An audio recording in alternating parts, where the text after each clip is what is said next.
بسم اللہ الرحمن الرحیم۔ اگر کسی شخص کو خود میں کوئی عیب نظر نہ آئے تو سمجھ لیں کہ اس کی جہالت اپنی انتہا سے بھی آگے نکل چکی ہے۔ خدا کے فیصلے ہماری خواہشوں سے بہتر ہیں۔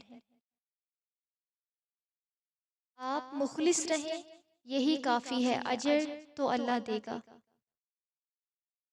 مختصر رہو لیکن مخلص رہو۔ لوگ اپنے لمحے سنوارنے کی خاطر دوسروں کی زندگیاں برباد کر دیتے ہیں۔ کم ظرفوں سے شکوہ نہ کرو، خاموش رہو، مضبوط رہو۔ دھیان رہے کہ روٹھی ہوئی خاموشی سے بولتی ہوئی شکایتیں اچھی ہوتی ہیں۔ ہم لوگ نیک بننا نہیں بلکہ خود کو نیک دکھانا اور کہلوانا چاہتے ہیں، اور یہ منافقت کا سب سے اعلیٰ درجہ ہے۔ سہنے والوں کو اگر صبر آ جائے تو کہنے والے کی اوقات دو کوڑی کی رہ جاتی ہے۔ جب کوئی نہ سمجھ رہا ہو تب خاموش ہو جانا بہتر ہے، بحث باتوں کو بگاڑ دیتی ہے۔ اپنے آپ کو اور دوسروں کو دھوکے میں رکھنے سے بہتر ہے کہ رشتے اس حد تک رکھو جہاں تمہیں بار بار صفائی نہ دینی پڑے۔ بے عزتی کا جواب اتنی عزت سے دیں کہ سامنے والا خود ہی شرمندہ ہو جائے۔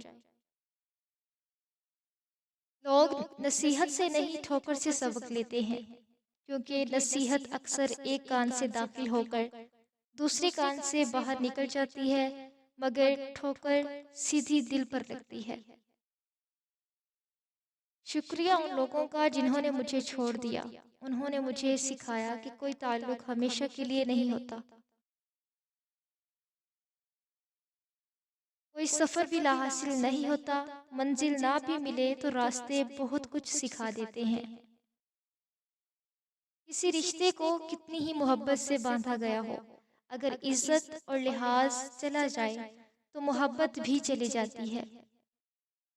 اپنی زبان کو کسی عیبوں سے آلودہ نہ کرو، کیونکہ عیب تمہارے بھی ہیں اور زبانیں دوسرے لوگوں کی بھی ہیں۔ دولت کی نمائش وہی لوگ کرتے ہیں جن کے پاس دولت کے سوا اور کچھ بھی نہیں ہوتا۔ جہاں روشنیوں کی کثرت ہو وہاں سائے بھی زیادہ گہرے ہوتے ہیں۔ زندگی کی لڑائی اکیلے ہی لڑنی پڑتی ہے، لوگ صرف تسلی دیتے ہیں، ساتھ نہیں۔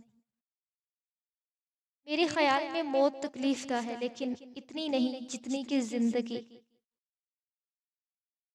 ہم چھوٹے چوروں کو تو پھانسی دیتے ہیں، مگر بڑے چوروں کو سلام کرتے ہیں۔